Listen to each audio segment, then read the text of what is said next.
mais uma vez. Eu vou começar gravando. Tá? Posso gravar? Sim. A minha tá, o meu tá ligado, não tá? Sim. Tá ligado. Isso aí é pode bagunça gravar. online. Bagunça Quer organizada. dizer que vocês já conseguiram inventar a forma de esculhambar online.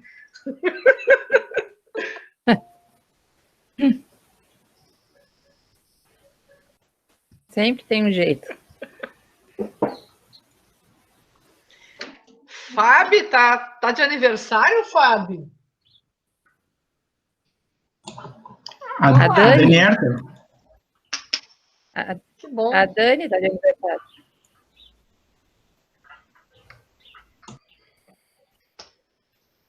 Que bom. Seja muito bem-vinda, aniversariante. Sinta-se abraçada, beijada. Que bom.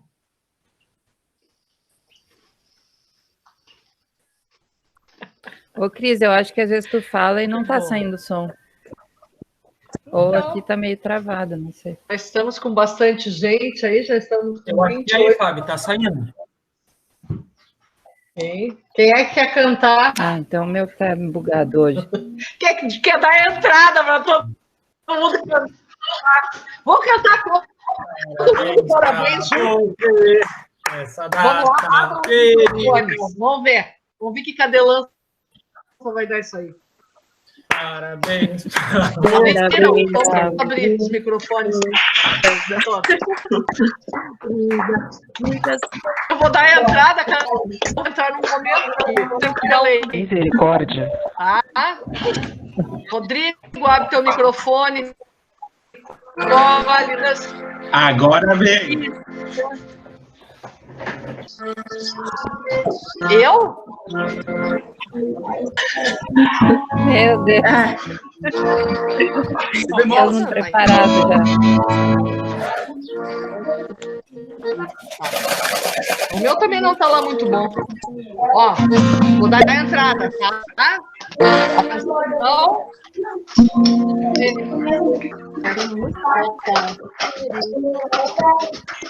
Das felicidades.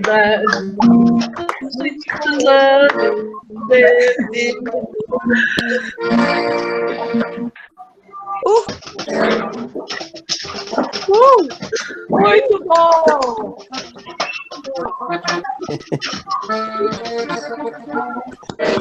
Muito bem. Depois disso. Muito obrigada a todos. Amado. Oh, essa é a letra da música. Sejam bem-vindos. Ó, toca aí pra nós.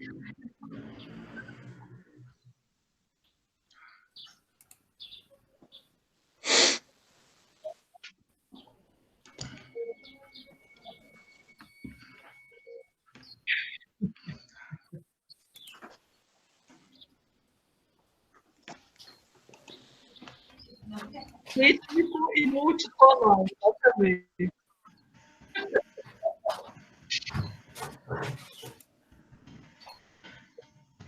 Olha, Fábio, tu nunca tiveste um parabéns desse jeito. Eu vou dizer. Não é Fábio, é a Dani. Eu aqui na minha aula era assim também, eu não consegui me ver.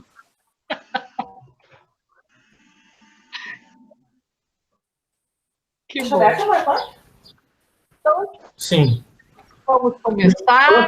Todo mundo me escuta? Tá travando muito o seu. Para mim tá muito ruim. Eu não sei se é o teu, se é o meu. Às vezes eu escuto, às vezes não. Não? Tem câmera lenta. Que estranho. Tá acontecendo. Agora estamos O colega tá descrevendo aí, que a Fábio tá descrevendo. Eu até saí, entrei de novo, mas eu não sei. Vamos ver se escutam agora. Estão me escutando? Agora aí. sim. Não? Sim. Sim. Melhorou. Agora tá melhor. Aquele jeito de novo. Vamos fechar os nossos microfones e as nossas câmeras, então. Novamente.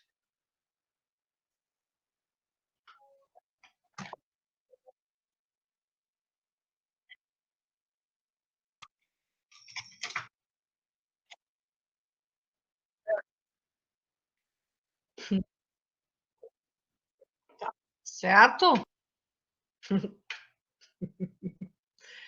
Okay. A gente está com 29 integrantes, né?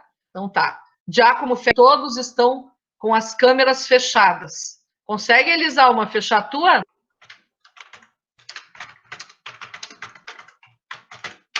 Ok. Então vamos lá. Então sejam todos bem-vindos, bem-vindas em mais uma reunião nossa do grupo de pesquisa, que acontece juntamente também com o seminário do trabalho de conclusão do pessoal da especialização. Nós estamos com integrantes, então, de todas essas atividades. Nós temos integrantes do grupo de pesquisa, nós temos integrantes de iniciação científica, integrantes da extensão também, que nós estamos... Congelou tudo? Não estão ouvindo? Agora normalizou. Estamos ouvindo, sim. Tá normal. Era o papo aqui da fibra ótica. Estamos te escutando, sim. Ah, tá. Desculpa. Ok. Tá bem. Então, ok. Hoje, o nosso trabalho, então, integrando todos esses pesquisadores, estudantes que trabalham na extensão, estudantes, então, do mestrado, da especialização, da graduação, todo mundo. A ideia é a gente se reunir, então, para poder pensar sobre pesquisa, sobre o trabalho musical. Antes de tudo, antes de passar a fala aos nossos dois alunos que hoje compartilharão conosco as suas pesquisas, eu queria começar, como a gente sempre tem começado no grupo, com poesia.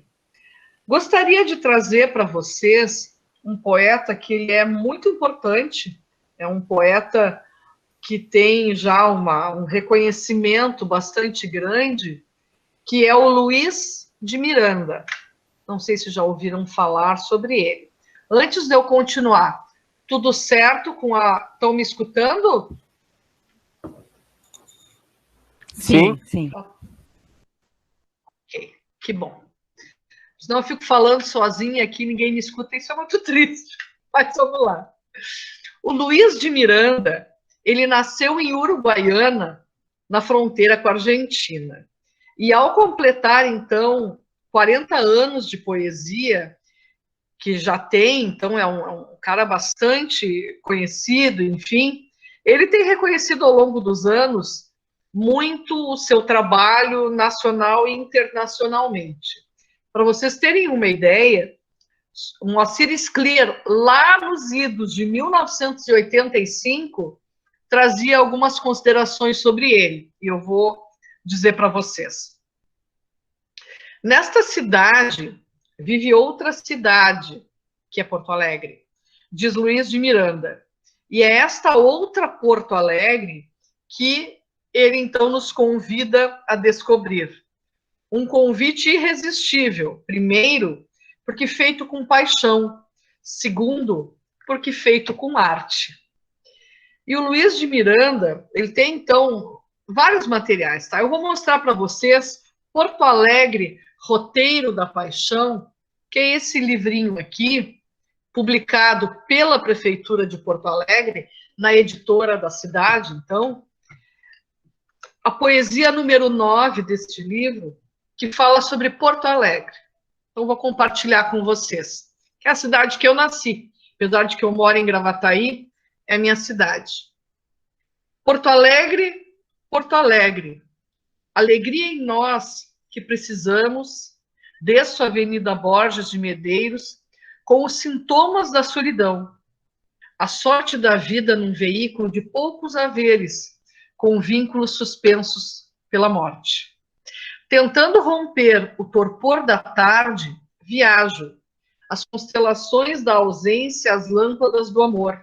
Sob o pânico e a dor, não refletem, a não ser o rosto desfocado e incandescente tristeza que lhe desdenha. Observo os ônibus e os carros que passam, carregados de sonho e tristeza. que se movem ocultos nestes rostos sem nome, mas entre eles viaja a uma distância evidente que o coração não soube diminuir. Então, Luiz de Miranda para nós. Palmas para ele. E assim, começando com poesia, então, quero convidar vocês para a gente poder, então, escutar o trabalho que vai ser apresentado pelos nossos colegas Augusto Schneider e Giacomo De Carli da Silva, que são as suas propostas de pesquisa que eles vão apresentar para nós. E como todo mundo que aqui compartilha as suas pesquisas ou as suas ideias de pesquisa, a ideia, ou mesmo de extensão, de todos os trabalhos que a gente faz em prol da educação musical, que todos nós possamos escutar esses trabalhos e procurarmos, então, contribuir com eles, porque é um momento justamente de construção do objeto de pesquisa de cada um deles. Então, eu de antemão passo a palavra para o Augusto Schneider, vulgo Guto, para ele, então, poder apresentar para a gente e nós podemos também ajudar nesse sentido. Um bom trabalho, uma boa apresentação, Guto. Então, muito obrigado, prof. Estão me escutando? Sim. Sim. Sim. Então, eu vou pedir para o meu colega Marcos Guarani para ele projetar para mim o PPT aqui, para não trancar tudo aqui no meu computador, que hoje está daquele jeito aqui também.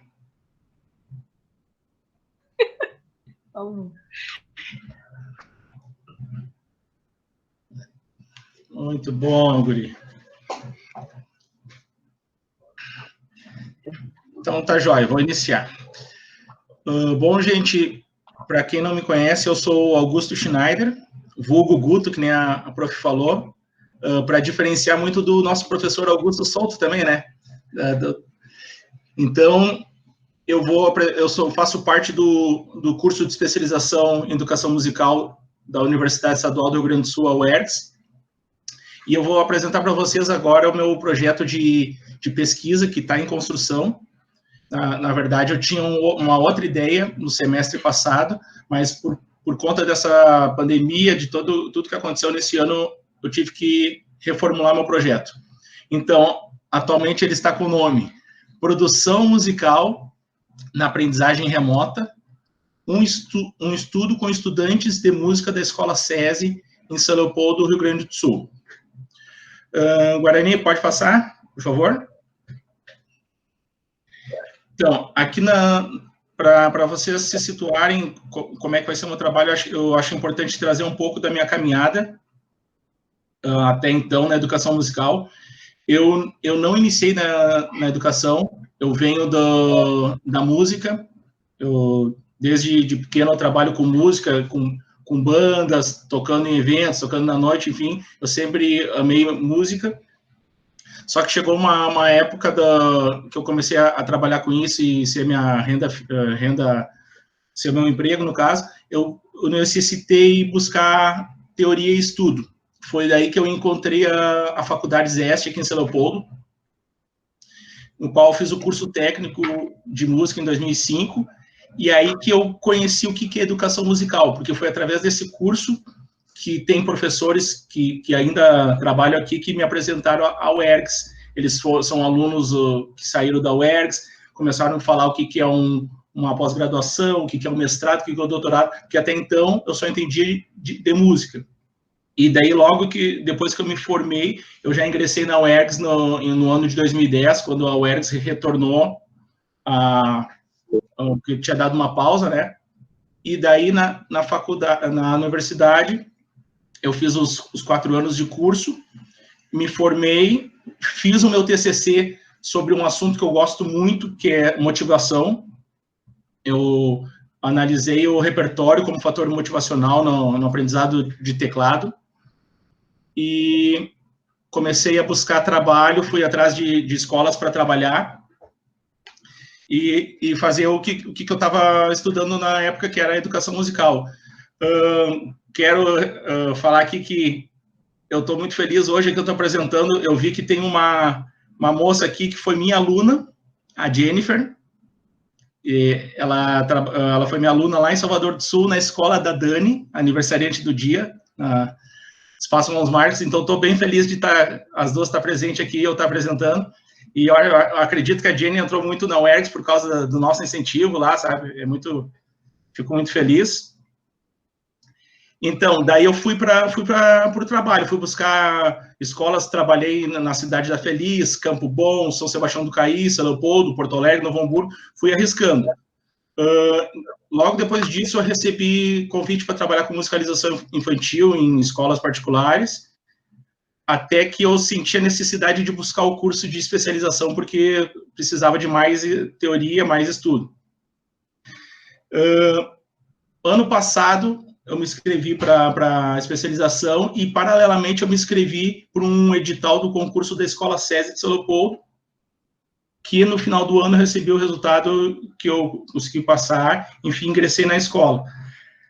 Como meus colegas aqui sabem, a minha intenção era pesquisar a influência familiar como fator motivacional, porque eu gosto muito do assunto motivação, mas tive que trocar em virtude da pandemia, no início desse ano, conversando com a professora Cristina, eu me abri para ela ali e disse, prof, eu não sei o que eu vou fazer por causa da pandemia, o comitê de ética está aí, eu estou vendo que não vou conseguir passar no comitê, e eu me lembro até hoje que ela disse assim, olha, das coisas ruins, tu tem que tirar as coisas boas, e esse teu trabalho que tu está fazendo no SES, de repente é interessante, vai ser o teu pulo do gato, e isso eu trouxe para mim, porque esse trabalho que eu estou fazendo na Escola SESI, agora eu vou falar um pouquinho da Escola SESI, a Escola SESI, eles trabalham de um método com a metodologia ativa, dando a autonomia para o aluno, tem a interdisciplinariedade e foca muito em tecnologia. É uma escola que dá esse suporte mesmo para a escola, e graças a Deus eu consegui entrar lá, e estou fazendo um trabalho agora nesse período de pandemia bem legal, porque a gente tem uma plataforma que a escola tem um contrato, que é da Microsoft Teams, e quando teve essa mudança do ensino presencial para o ensino remoto, a gente não sentiu tanto, diferentemente de outros tipos de escolas aqui de São Leopoldo, que eu tenho contato, da escola pública, da escola média, sabe? Então, ali eu consegui continuar esse ensino com os alunos, e o que vai ser o meu projeto de pesquisa agora? Eu vou analisar esse meu trabalho como docente através dos meus documentos, mas em seguida eu vou explicar no momento ali da metodologia. E sobre a pandemia, que eu achei interessante, eu fiz uma leitura essa semana, que eu vou trazer na parte da introdução, que a gente está vivendo um momento que não é inédito. Já teve outros momentos de pandemia no mundo, e na história da humanidade a gente teve que se reinventar também. Há 10 anos atrás teve a gripe suína, a H1N1, dei uma olhada, a que mais deu repercussão foi, se eu não me engano, a peste bubônica, que foi conhecida como peste negra, enfim, varíola, cólera, teve uma também que achei que aconteceu no início do século 1919 no Brasil, que foi a gripe espanhola, que chegou ali no estado de São Paulo, e o povo foi procurar um remédio caseiro e foi atrás da limão, mel e cachaça. Eu achei até interessante que daí isso, no Instituto Brasileiro de Cachaça, eles contam como a data do surgimento da caipirinha. Enfim, então, essa questão da pandemia agora, diferente de outras épocas, é que agora a gente tem a tecnologia, e agora a gente consegue se isolar pessoalmente dos alunos e da população, mas a gente tem essa conexão virtual tecnológica, que antigamente não tinha. Então, acho que isso é muito importante salientar, que a gente está separado dos alunos no pessoal, mas no virtual a gente tem essa conexão ainda. Guarani, passa, por favor. Então, origem da caipirinha. Então, a gente fez aquela reunião dos orientandos da Prof. Cris semana passada, eu ainda não tinha revisão de literatura, e essa semana eu fui em busca dessa revisão de literatura, e eu achei 2 trabalhos que acho que vão conversar comigo na minha pesquisa. O primeiro é um artigo que ele tem o título #Fique em Casa, Educação na Pandemia da Covid-19. São 3 autores, pelo jeito é um casal de Coutos ali, Edivaldo Couto e Edilesse Couto e Ingrid Cruz. É um artigo do ano de 2020, tem a Qualis A4, e é da revista Interfaces Científicas / Educação, lá do Sergipe, da Universidade de Tiradentes. Esse artigo, o que ele fala, que eu acho que é interessante, que eu estou trazendo da escola SESI, e a diferença, de repente, de outras escolas que está acontecendo.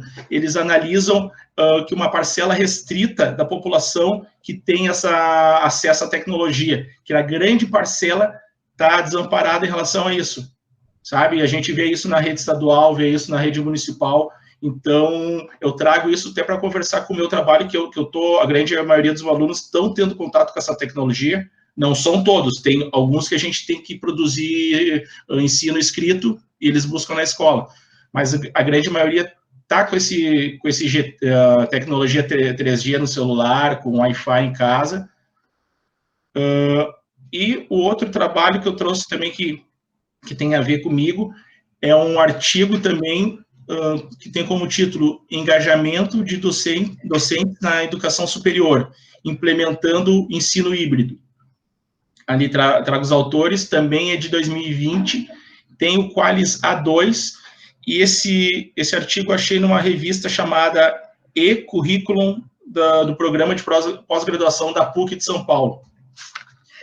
Ele faz uma análise do engajamento dos professores através de uma pesquisa quantitativa e qualitativa. E daí, no referencial teórico desses trabalhos, eles acham uma escala, que eles utilizam essa escala para saber como é que é o nível desse engajamento dos docentes com os estudantes, e também eles fazem o inverso, fazem a escala do engajamento dos estudantes com os docentes. E fala bastante do ensino híbrido, que provavelmente vai vir a ocorrer nos próximos meses, que é a questão de mesclar o ensino remoto com o ensino presencial na escola. Eu estou escutando que lá no SESI vai ter isso, mas é uma forma opcional, porque não é obrigado agora o aluno ir lá para a escola e arriscar pegar um coronavírus, né? Vamos seguir. Guarani, passa. Valeu. Então, aqui eu trago meus questionamentos.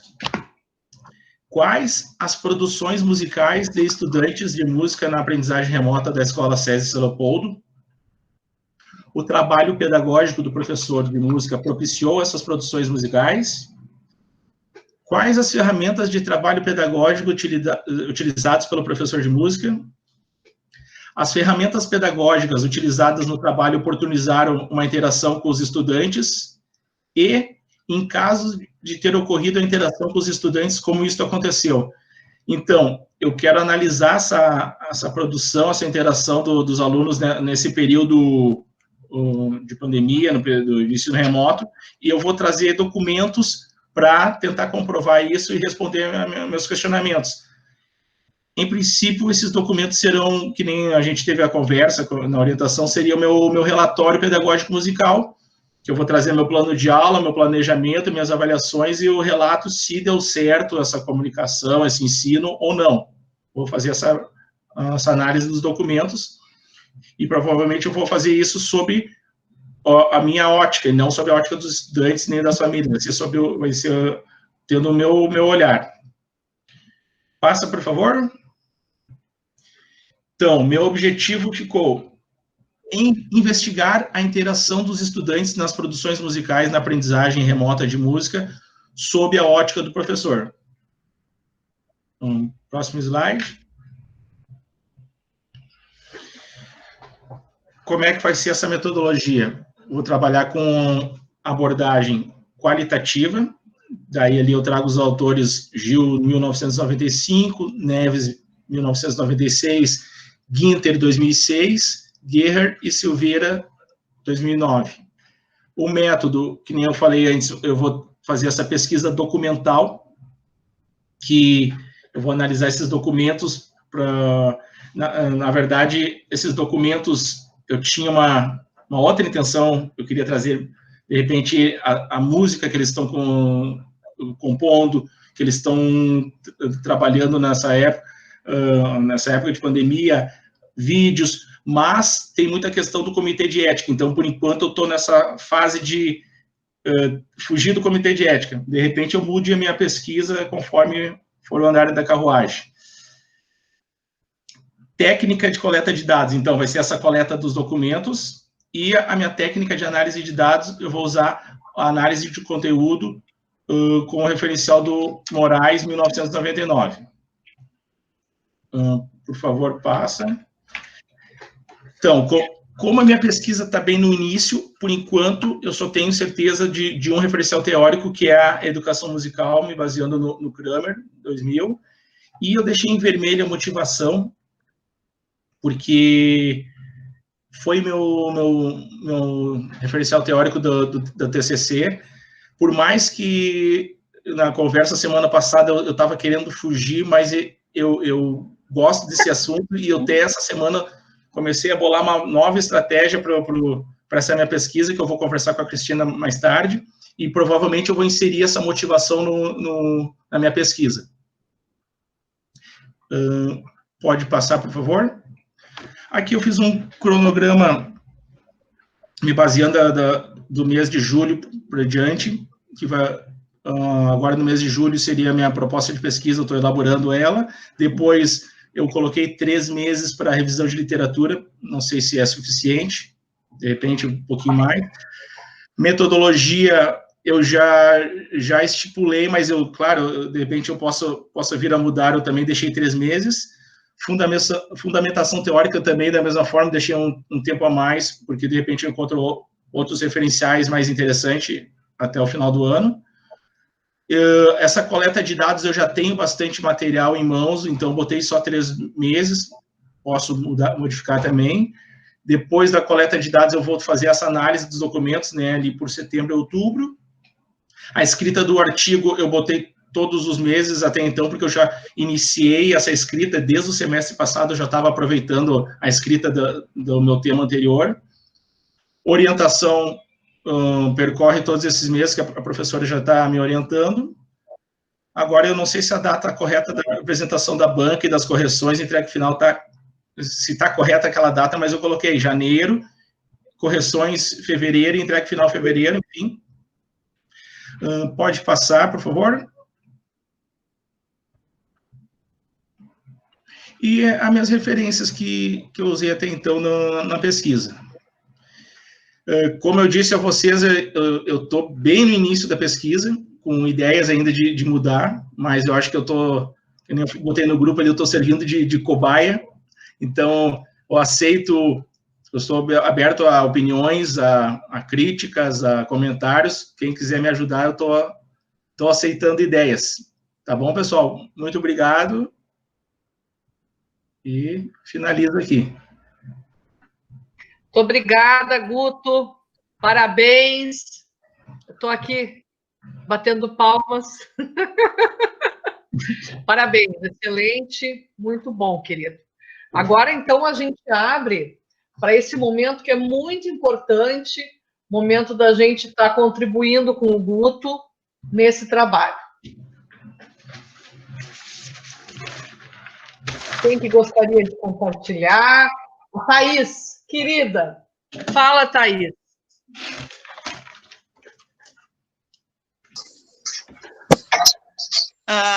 Guto, quero dizer que teu trabalho realmente vai muito em contra do que eu estou pensando e das coisas que eu estou vislumbrando com os meus alunos agora nesse período de pandemia. Quero te parabenizar, porque achei muito bom, bem pontual, assim, me fez parar para refletir sobre alguns aspectos.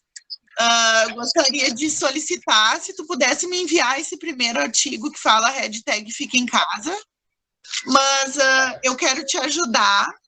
Essa semana eu estava fazendo o curso do Moodle, não sei se tu chegou a te inscrever, mas tem um vídeo no curso do Moodle onde fala sobre as competências EAD.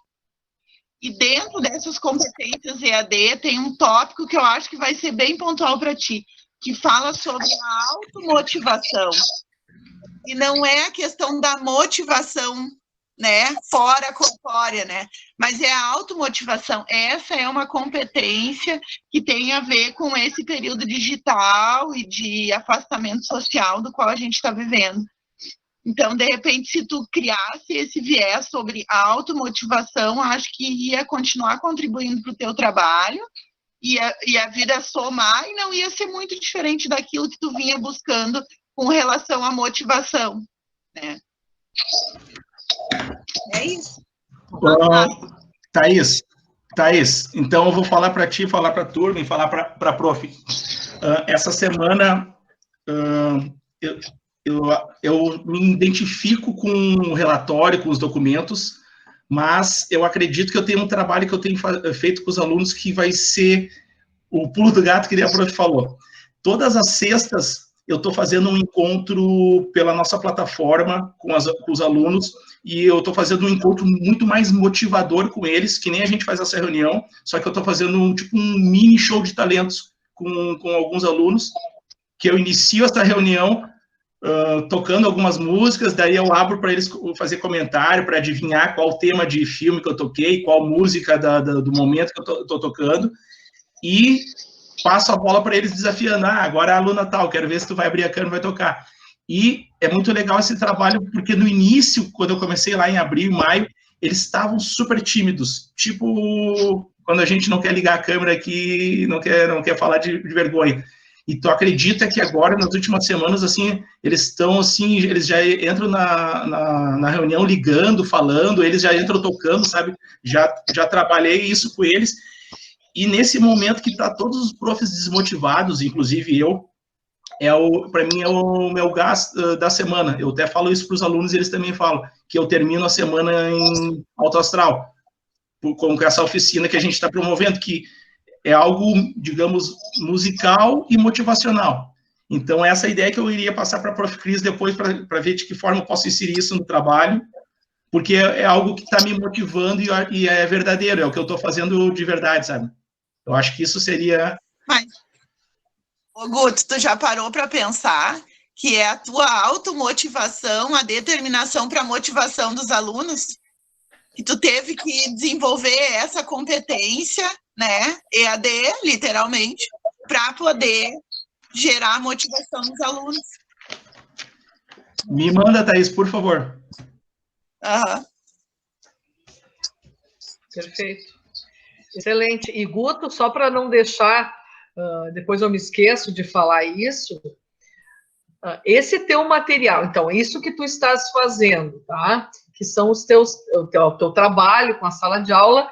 Então, isso que tu tens deste material do final da semana, que vocês fazem a aula e que isso está motivando, é interessante que tu escrevas sobre isso como se fosse um diário de bordo, por exemplo, teu, tá? Um caderno, enfim, um diário de bordo, que tu vai colocar isso que tu está falando agora, tu vai descrever as coisas que tu fizeste e o que isso tem ocasionado, e essa é uma maneira de tu colocar esse trabalho dentro da tua pesquisa, tu entende?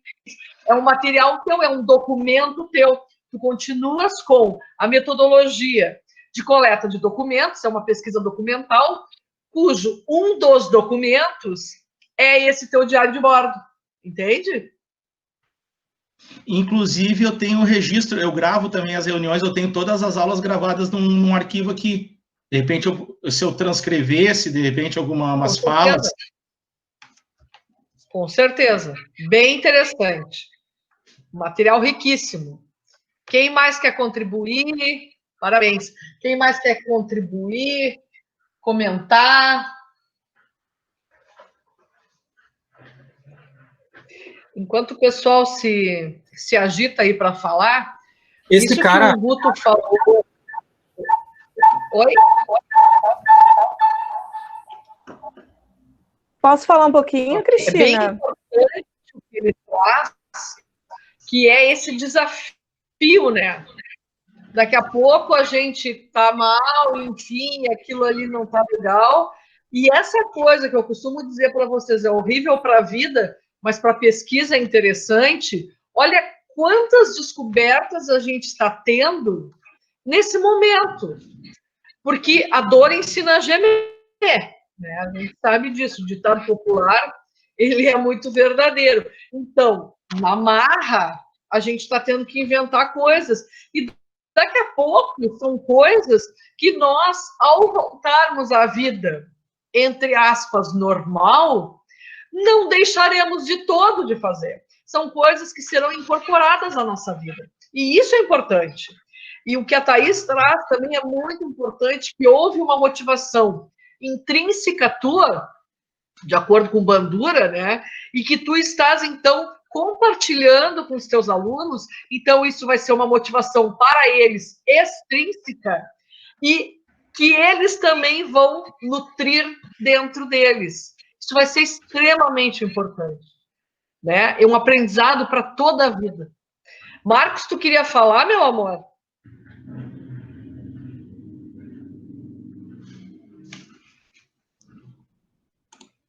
Eu até queria. Não? Na verdade, Ok. Quem mais Oi. quer falar? Eu coloquei ali alguma coisa. Na verdade, trata-se desse cara ali, o David McLean, que ele fala da automotivação, das teorias que ele desenvolve, enfim. Que daqui a pouco o Guto pode trazer um pouquinho também para usar um pouco da ciência, da neurociência, para ajudar a explicar um pouquinho a coisa da automotivação, que fala da necessidade, da realização e da afiliação, do fazer parte de alguma coisa.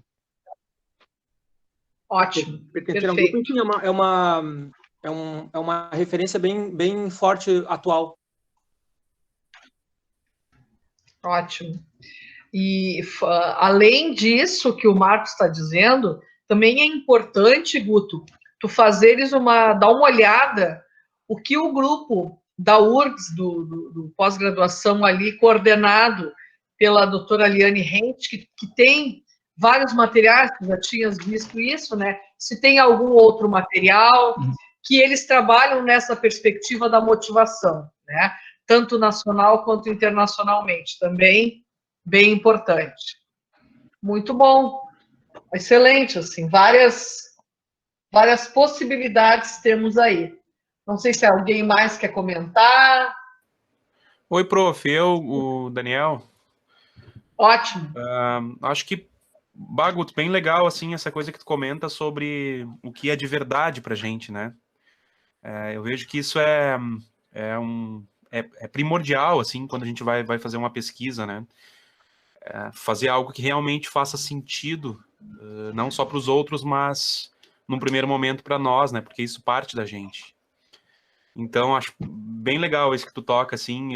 Eu procuro também, quando eu vou pesquisar algo, acho que as pesquisas mais legais, assim, é quando a gente realmente se debruça em fazer algo que a gente gosta, né? Que a gente tem afinidade.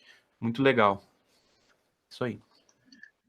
Dani, inclusive eu falei isso de verdade porque quando eu fiz a pesquisa do TCC, eu fiz sobre motivação, sobre o repertório, que são assuntos que eu gosto, enfim, da aula particular de instrumento, mas na época, como eu estava com poucos alunos, o meu orientador passou a bola para mim pesquisar com um projeto lá de Porto Alegre, do Instituto Federal, que é o Projeto Prelúdio, e foi legal, só que não foi que nem tu disse, eu disse, verdadeiro. Eu fiz uma observação não participante, então eu fiz algo que eu não achei que eu estava, enfim, dentro, é redundante, mas eu não estava dentro, não estava de verdade ali de cabeça. E agora é o que eu estou vivendo, sabe? É a escola que eu estou trabalhando, é o que eu estou passando no dia a dia. Eu acho que vai vir com esse artigo, de repente vai vir com um pouco mais de verdade, sabe?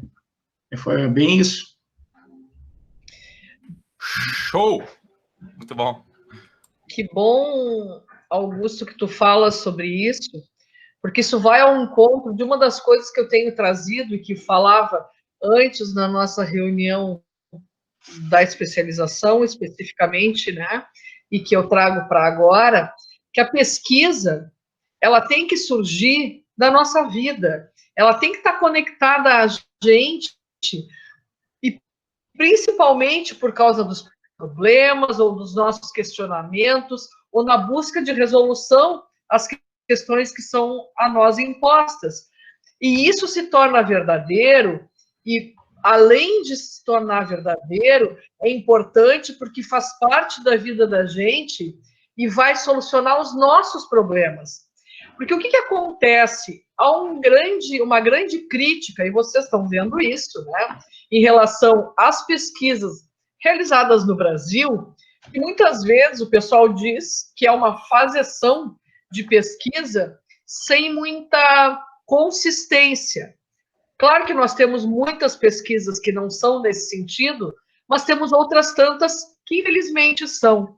E como que a gente vai conseguir tornar sólido essa nossa pesquisa e a área da educação musical com pesquisas que efetivamente façam a diferença, primeiro na nossa vida, porque com certeza farão a diferença na vida dos outros, certo? Então, sim, quando nós procurarmos os nossos objetos de pesquisa, que principalmente façam parte da nossa vida e da nossa prática profissional, porque aí sim a gente vai ver com que se reverbere aquele material, né? Vamos ver se tem mais alguma coisa no chat. A Carol está dizendo que a questão da educação musical na pandemia e a motivação é uma das coisas que com certeza a gente vai se deparar. É verdade, Carol, concordo, sem dúvida. Ok, acho que é isso, então, em relação ao do Guto. Depois, no final, a gente pode fazer uma outra rodada. Se alguém tiver alguma questão, a gente pode voltar. Agradeço bastante, Guto, parabéns pela tua apresentação. Já conseguiste caminhar bastante. Parabéns pela revisão de literatura e pelo buscar, certo? Estevão, tu quer falar? Não, mas eu posso fazer no final, como tu orientou, não tem problema se for o caso. Não, pode fazer, querido, faz agora, não tem problema. Então tá, ótimo. Pode. Primeiro, boa tarde a todos. É um bálsamo essas tardes, né? Quando chega no sábado, coisa boa ouvir as pesquisas dos colegas e ver o perfil do grupo também, que, como a professora já disse agora, realmente é um grupo que traz aquilo que vive e pesquisa aquilo para ser melhorado, né? Então não fica no Ministério do Ar as coisas, né? Não são hipóteses assim que não podem ser testadas, né? Então, sim, podem ser testadas, podem dar erradas, isso é muito legal. E em relação a isso, Guto, parabéns pela tua iniciativa na pesquisa, que isso é super pertinente para esse momento, né? Partilho contigo, assim, dessa questão, só para ver se eu não vou falar bobagem, Guto, tu trabalha com ensino médio, né? Isso, ensino médio. Ensino médio. Então, é bem interessante isso que tu traz, porque o ensino médio aí começa a se preparar, e infelizmente é a nossa realidade, né, que o ensino médio é aquela questão de se preparar para um vestibular ou para um Enem, ou para tudo isso, né? Então, se tem ainda essa... A gente pensava e refletia, escrevia sobre isso ontem, né? Infelizmente, a escola ainda é um pequeno sistema de um sistema maior, e é isso que nós temos. Então, como professor de música,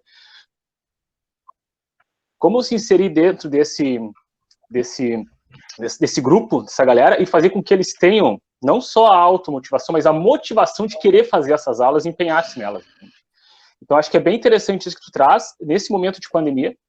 E a minha dúvida aqui, que não ficou bem claro, é como é que tu vai mensurar isso?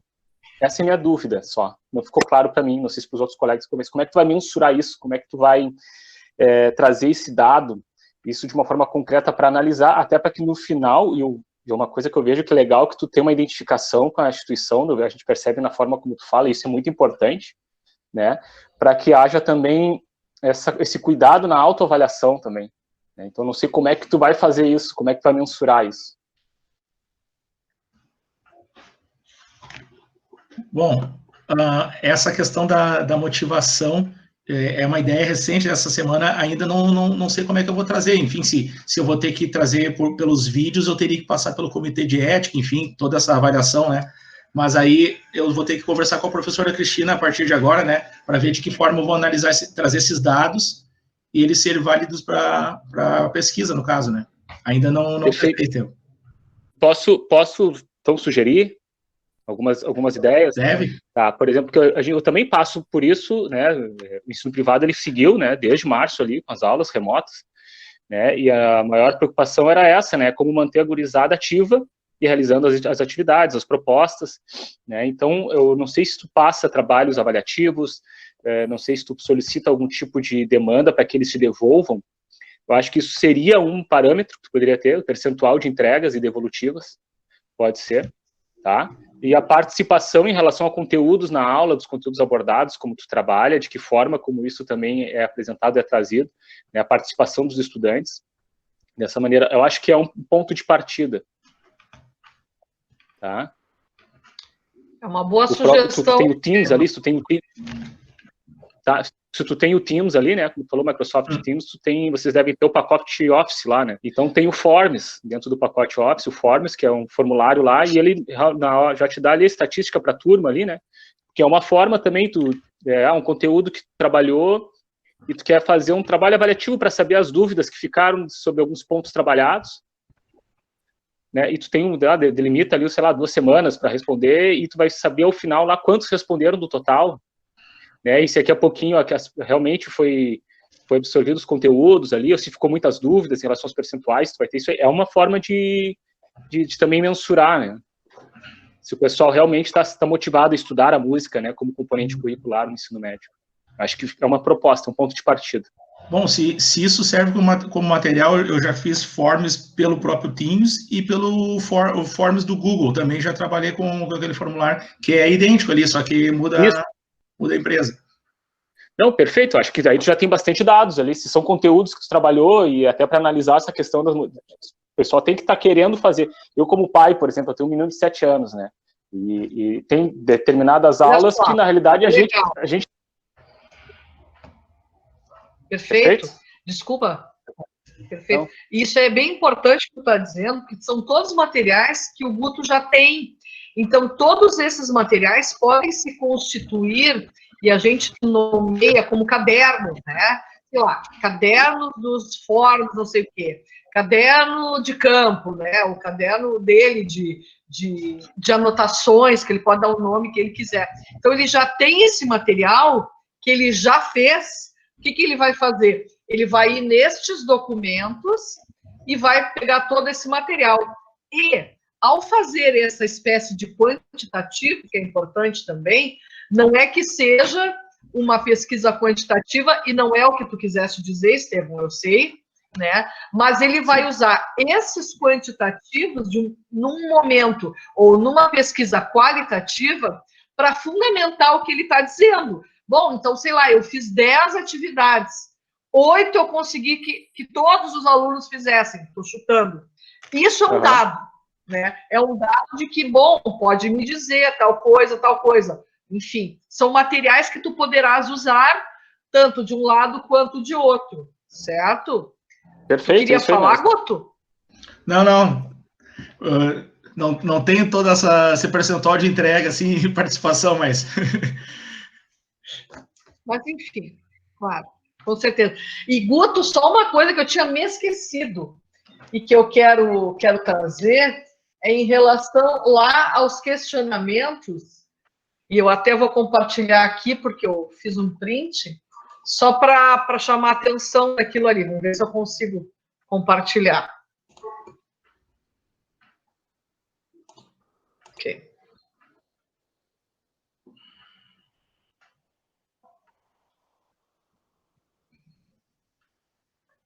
Ok. Tá aparecendo? Sim. Tá. Ali, na terceira questão, não, na segunda questão, o trabalho pedagógico do professor de música propiciou essas produções musicais. Talvez a gente cuidar um pouquinho na forma de fazer a pergunta para não induzir a resposta que a gente quer, mas talvez questionando como foi o trabalho do professor, ou quais, já não dizer que propiciou, né? O que oportunizou o trabalho do professor de música em relação a essas produções musicais. Que ele pode ter oportunizado ou não. A tua análise é que vai dizer isso. Eu não sei se eu me faço entender. Sim, prof. A gente já tinha reformulado os dois últimos questionamentos na semana passada. Eu fiz a questão de uma forma que eu estava induzindo que deu certo a utilização das ferramentas. Isso. Entendi. Perfeito. Só isso que eu queria comentar, certo? Mas tu já tá no caminho, é isso aí. A gente vai trabalhando, vai aos poucos, ajustando todas essas questões. O Marcos está dizendo que poderia também usar o termo desdobramento. Ok, perfeito. Muito bom. Acho que está ótimo. Então, muito obrigada. Vamos adiante, né? E bom trabalho aí, Guto. Muito obrigada. Eu chamo agora o Giacomo. E o Giacomo, então, também vai compartilhar com vocês, com todos nós, o seu trabalho. Eu vou tentar aqui, então, compartilhar o trabalho do Giacomo. Ele mandou um PowerPoint. Certo, Giacomo? Estás aí? Sim. Tá. Então, vamos ver. Vamos ver se aparece aí. Que aí eu vou projetando para tu poderes, então, apresentar.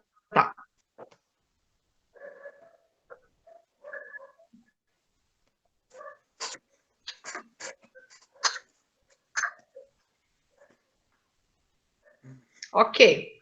Pode começar, então, Giacomo. Então tá.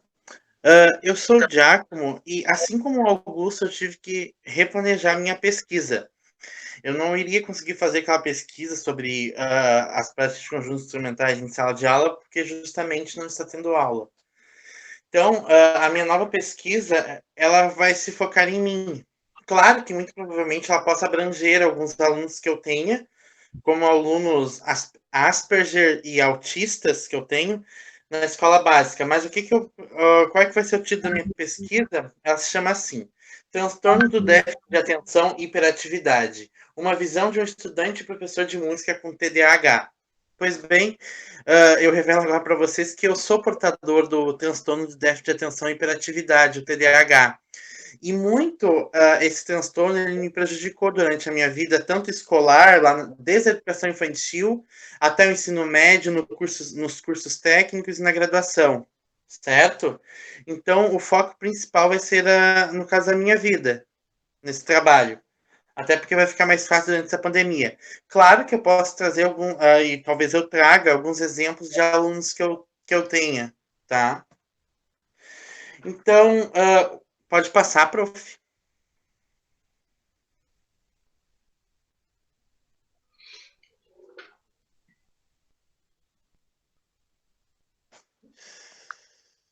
Ele está mais passar dentro. Eu já passei aqui, mas é que ele não vai. Agora foi. No resumo aqui, eu explico. Eu deveria ter colocado isso na introdução, boa parte, mas depois que eu fui ver. No resumo, eu explico assim. Eu vou analisar 6 instituições de ensino por onde eu passei. No caso, as 6 instituições de ensino de educação básica. E, claro, as 2 de ensino superior. Então, eu vou analisar como é que foi... como é que os meus professores lidavam com o meu transtorno, porque eu tenho documentos guardados desde a infância, desde a primeira série, desde a educação infantil, bilhetes até dos professores reclamando de alguns aspectos meus. Como é que eles conduziram a situação em relação a mim, sabendo ou não sabendo que eu tinha o TDAH? Isso, então, vai ser... vai ser ao longo assim, de 8 instituições que eu tenho registros assim meus, tá? A Escola de Educação Infantil Artimanha, aqui em Esteio, onde eu estudei, a Escola de Ensino Fundamental de Santos Dumont, a MF Érico Veríssimo, a Escola Estadual Augusto Meyer, a Escola Estadual Técnica de Saúde no Hospital de Clínicas de Porto Alegre, em Porto Alegre, e, por último, o Instituto Federal de Ciência e Tecnologia do Rio Grande do Sul, Educação, Ciência e Tecnologia do Rio Grande do Sul, o IFRS, e daí, por último mesmo, as instituições de ensino superior, por onde eu passei e passo. que no caso é o ERGS e a URGS. Então, isso eu já analisei assim previamente, no caso, que muitas coisas que eu achava que eu agia errado e que eu era culpado mesmo, eu, na verdade, eu não era. Porque muitos dos meus alunos, crianças, mas também alguns que têm alguma questão neurológica, agem assim hoje e agiram alguns anos atrás, e eu comecei a avaliar isso de outro ângulo, no caso do ângulo do professor, e não mais de quando eu era aluno. Então, eu passei boa parte da minha vida achando que eu era literalmente uma aberração para as pessoas. Não querer ficar perto e tudo mais. E isso na música me prejudicou bastante. Muitos professores meus que não são professores me deram aula e não entendiam por que eu não conseguia seguir o ritmo de uma música em conjunto. Ou não conseguiria ter uma boa leitura musical à primeira vista. Ou mais ainda, que me irrita, como é que eu não consigo entender o que eles falam ali na hora e por que eu demoro mais para aprender o que eles queriam. Então, daí, as palavras-chave do meu trabalho é educação musical, falsa docência, TDAH e falta de respeito. Pode se mudar, mas basicamente vai ser isso a princípio. Pode passar, prof.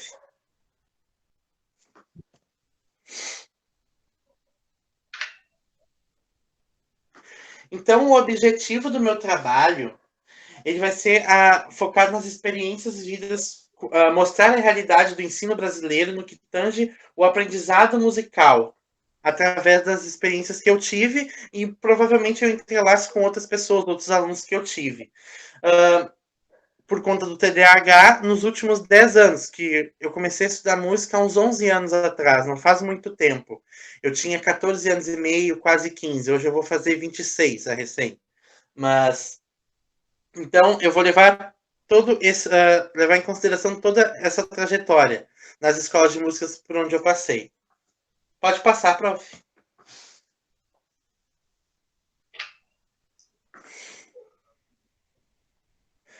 As questões de pesquisa, então, são 3. O ensino de música no Brasil, educação básica, superior e pós-graduação, é para todos? As universidades brasileiras, especialmente as que se dizem públicas, respeitam as diferenças sociais e cognitivas dos candidatos aos seus cursos, especialmente os cursos de graduação e de pós-graduação em música? Se eu me revelasse TDAH, as instituições, especialmente as que me ofertam o ensino de música, me respeitarão e conseguirão me tratar como uma pessoa, como qualquer outra, sem me discriminar e me humilhar, como já ocorreu a mim? Pode passar, prof.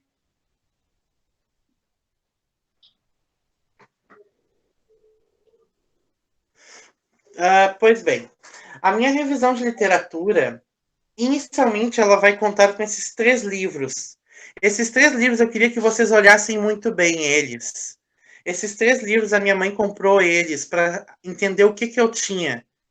Quando meus professores começavam a reclamar de mim, porque eu chegava em casa e muitas vezes eu apanhava. E muitas vezes eu não sabia nem por quê, sabe? Eu não conseguia entender. Então ela começou a ler e a entender o que se passava por mim.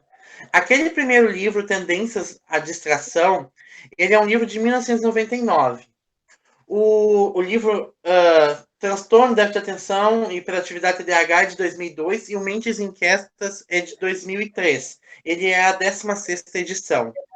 Nesses livros, eles falam também do DDA,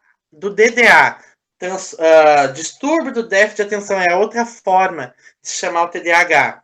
É importante que se saiba que o TDAH, ele também tem um símbolo, que agora é um símbolo não, ele tem um número internacional para a doença dele, que eu esqueci agora, eu esqueci de pegar aqui, mas ele tem. Se eu achar que eu falo para vocês. Então, eles falam o TDAH na vida familiar, o TDAH no cotidiano, o TDAH e a depressão, dentre muitos aspectos. E esses livros também trazem relatos de pessoas como eu.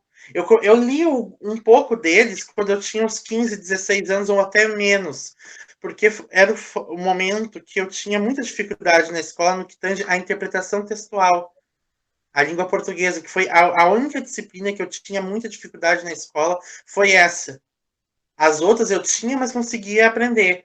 Mas essa até hoje não mais. Por incrível que pareça, eu adoro ler, adoro escrever, mas ainda assim me cansa, me dá sono quando eu pego um livro grande para ler, tá? Vocês estão me olhando, né? Só para vocês olharem. Esses livros que estão aqui comigo, eles não são muito grandes. Mas para mim, se eu não gostasse de ler eles iriam me cansar. Eu ia ficar com sono. Quando eu era pequeno, por exemplo, a minha mãe trazia muitas histórias do Titanic para eu ler. Ela imprimia folhas e folhas da internet. E eu não me cansava de ler. Até Harry Potter ela comprou para mim, só que Harry Potter me dava sono, porque eram uns livros muito grandes, embora eu gostasse. Então, essa é a minha revisão de literatura. Pode passar, prof. Essa próxima página agora ela ainda está em branco, eu ainda estou construindo o referencial teórico, prof. Antes. Opa! Isso. Eu ainda estou construindo ela, mas eu estou publicando alguns materiais meus para que também sirvam de referências para mim e outras pessoas. Podem passar, prof? O método, então, eu ainda não peguei os autores, mas a abordagem dele vai ser a abordagem qualitativa. O método vai ser, a princípio, a pesquisa documental, porque eu ainda não consegui encontrar algo sobre a metodologia e estudos de si. E a coleta dos dados eu ainda não sei como é que eu vou fazer. Mas a análise deles, sendo a pesquisa documental, eu vou fazer a leitura dos dados. E, claro, provavelmente vai entrar relatos meus. Relatos de outras pessoas, mas daí aí tá, vai ter aquela questão do comitê de ética. Eu vou ver se eu não preciso entrar nisso, acho que vai ser melhor. Certo? Então, essa é a minha pesquisa.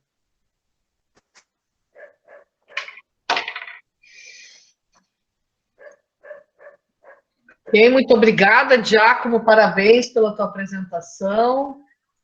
Obrigada por compartilhar conosco.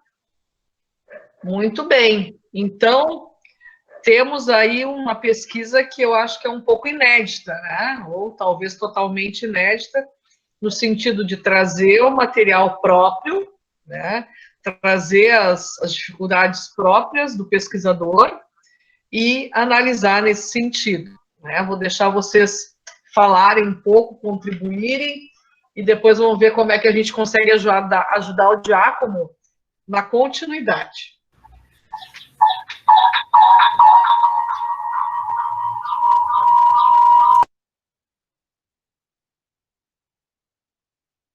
Quer falar, Marcos? Eu quero. Fala, amor. O trabalho do Giacomo tem uma coisa... Espera aí que tá dando o microfone aqui, eu vou ter que sair.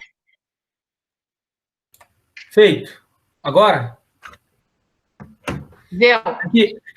É como a gente tinha visto da outra vez na banca, eu acho que até tinha comentado alguma coisa que aparentemente é um trabalhão. Não que o Giacomo não vá dar conta ou que não seja viável, acho que viável sempre é quando se tem interesse e motivação, como trouxe o Augusto, né? Mas, professora, eu não sei, né, conforme a possibilidade, se ele conseguisse encerrar um pouco mais, porque o que ele apresenta é uma quantidade de material que daqui a pouco se encaminha para um mestrado, para um doutorado, porque como a pesquisa dele, ela, como tu disse, ela tem características de ineditismo, a contribuição acadêmica científica para todos os outros que vierem a ter semelhanças contigo, tanto na área como professor ou como aluno, eles vão te ter como referência daqui para frente.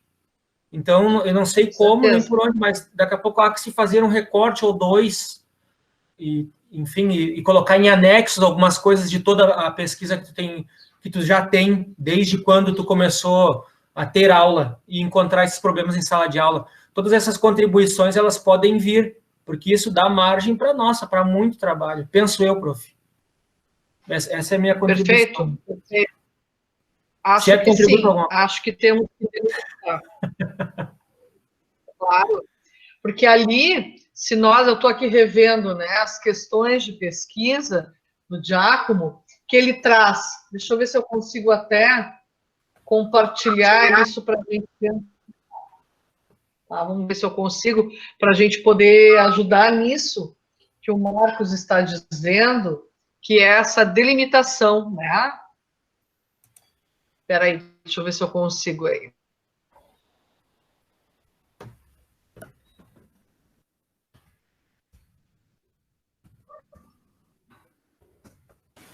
Ô, Cris. Isso, amor. Giacomo, bem interessante a tua pesquisa mesmo. E ali, só para complementar, né, o que o Marcos falou, eu acho que realmente também, se ele fizer um recorte, ali quando tu coloca das questões de pesquisa, às vezes tu fala de toda a tua trajetória acadêmica e às vezes relacionada à parte da música. De repente, isso pode ajudar para tu delimitar, porque para não ficar muito misturado e muito material também, né?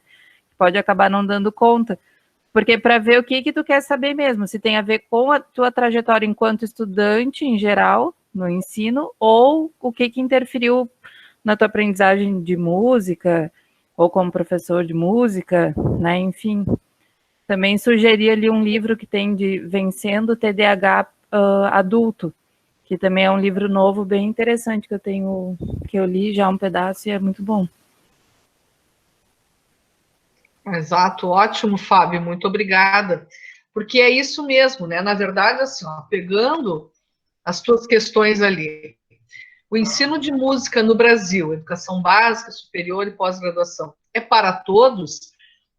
Na verdade, isso é algo que tu chegarás à conclusão no final, que a gente vai observar que não, efetivamente, apesar de que nós queiramos, e muitos de nós nos esforcemos para isso, acaba não sendo para todos, né?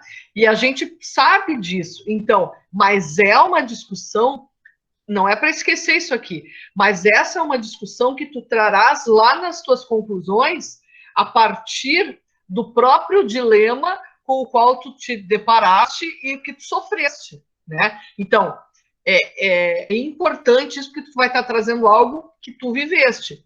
Mas isso vem a ser uma conclusão, na verdade, a qual tu chegarás. E é um ensino geral, né, de música. Talvez nós pudéssemos pensar em, se tu tivesse assim, ó, tu tivesse música na educação básica, Giacomo? Na escola? Não, eu não tive. O que eu tive no ensino médio foram alguns sarais realizados pelas minhas professoras de literatura, língua portuguesa e estrangeira, aonde eu toquei com alguns colegas. Foi o máximo que eu cheguei a ter, assim, de música mesmo, porque antes as artes que eu tive eram artes plásticas. Perfeito. Então, olha só, nós podemos partir do que tu tiveste a vivência. Tu tiveste a vivência na universidade, correto? Isso, eu comecei... durante o ensino, desculpa, antes da universidade eu entrei num conservatório, depois eu entrei num curso de extensão lá da URGS, daí depois eu fui para a universidade. E também participei de um coro. Perfeito. Então, olha só, tu tens a experiência fora da universidade como conservatório, tu tens algumas experiências também como cursos livres, participação em cursos, tu tens a experiência na universidade, tanto no que diz respeito à graduação e agora à pós-graduação. Todas essas experiências, o que me parece que poderia ser, e aí trabalhando na metodologia, é tu teres esses escritos disso, dessa participação em relação ao ensino-aprendizado de música contigo. Então, tu teres, sei lá, a mesma coisa que eu falei pro Guto também, diário de bordo, alguma coisa que tu tem, esses teus relatos teus, e aí é teu. Aí são coisas pelas quais tu passaste. E aí focaria nisso. Como é que aconteceu contigo? E aí, a partir desse relato, desses materiais que tu tens teus, e que foram produzidos por ti, e, portanto, o investigado é tu mesmo, aí tu podes transversalizar com a literatura, e estes teus 3 livros que tu trazes já são possibilidades de referencial teórico, e tem o referencial que a Fábio traz, e outros colegas que também colocaram aí no chat, para tu, então, pensares se isso poderia ser uma forma de tu analisar o que tu passaste, entende? Então, é mais ou menos dentro dessa perspectiva dos estudos a partir do teu diário de bordo, a partir dos teus manuscritos, ou do teu diário, entende? Claro, aí deveria, acho que é interessante, tu trazer, tu escreveres isso, né? E não precisa ser um dia a dia, mas, por exemplo, são tuas lembranças em torno do trabalho, do aprendizado no conservatório, do aprendizado na universidade, na pós-graduação, entende? Tu poderia ser 3 documentos aí. São lembranças tuas, aí tu vai usar isso e transversalizar. Estou pensando de uma forma a te ajudar. Por quê? Sim. Porque nessas perguntas, né, isso aqui, para mim, são consequências da tua investigação, e outra que tu não consegue ter uma abrangência. Por exemplo, as universidades brasileiras, especialmente as que se dizem públicas, respeitam as diferenças sociais, tarará, tarará, para tu dizeres que respeitam ou não respeitam, tu tens que fazer uma pesquisa em todas as universidades, e é uma pesquisa quantitativa, que tu terias que mandar material, sei lá, questionários e tal, para ter algo que tu pudesse generalizar. Acho que nesse momento não é muito isso que tu queres, mas eu acho assim que a tua contribuição é trazer assim como se sente essa pessoa, porque isso é fundamental que nós entendamos, e só tu pode nos dizer isso, porque eu nunca, apesar de que eu discute, de que eu entendo, eu nunca vou ser tu a sentir isso. Então, a sua grande contribuição é mostrar para a população o que é isso, como é que a pessoa se sente, e trazer, então, os estudos que trazem essas questões sobre as pessoas que têm esse tipo de transtorno, sentem, e como que a gente pode pensar ao planejar uma atividade de sala de aula, quer seja na educação básica, quer seja no ensino superior, que também contemple as pessoas que têm esse tipo de síndrome, de transtorno, etc. Por quê? Porque a gente quer que cada vez mais as pessoas que têm toda a sorte de deficiências, o que quer que seja, entrem na escola e no ensino superior. Não sei se eu ajudo um pouco com essa reflexão, estou abrindo também para quem mais quiser compartilhar. E tu pode falar, Jaco. Pronto. Olha só. Fala, amor. O principal livro que eu acho que eu vou usar vai ser esse daqui, ou Tendências à Distração, porque ele é o relato de um médico que descobriu que tinha o TDAH, mas ele descobriu isso com 31 anos. Então, é muito mais importante quem tem isso falar sobre isso do que uma pessoa que não tem falar sobre. É a mesma coisa, sei lá, que uma pessoa branca falar sobre a escravidão. Uma pessoa que não tem TDAH falar sobre o TDAH. É muito mais importante, assim, o relato próprio da pessoa, na minha opinião, sabe? Então, por isso eu queria me focar bastante nesse daqui, tá? Usar como exemplo, porque ele também utilizou isso. Acho que sim, mas não desconte outros também, tá, Giacomo? Porque é importante que cada vez mais todo mundo fale sobre isso, né? Porque aí dá força, né? Mas acho que sim, com certeza. Eu não sei se a Jéssica quer falar, a Ana quer falar, eu acho que a Fabiane também, né? Isso, ok. Pode falar ele primeiro. Tá.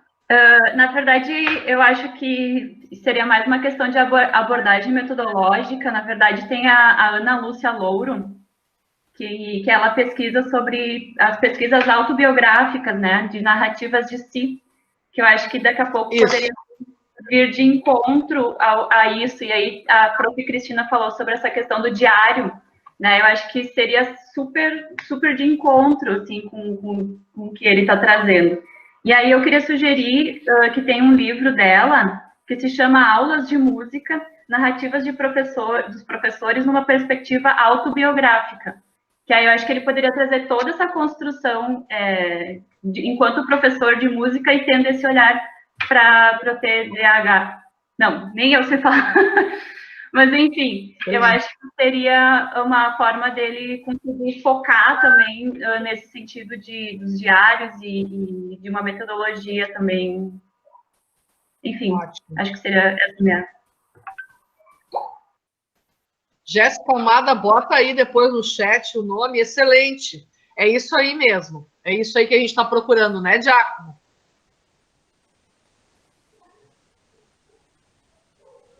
Que bom.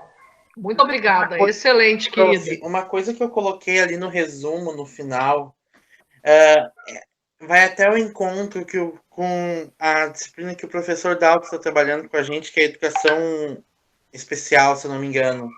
Eu realmente não gosto assim que digam que eu preciso de educação especial ou seja uma pessoa PCD, pessoa com deficiência no caso, porque eu entendo que eu tenha claramente capacidade de conseguir fazer qualquer coisa que as pessoas peçam, qualquer coisa que pessoas que não tenham TDAH façam.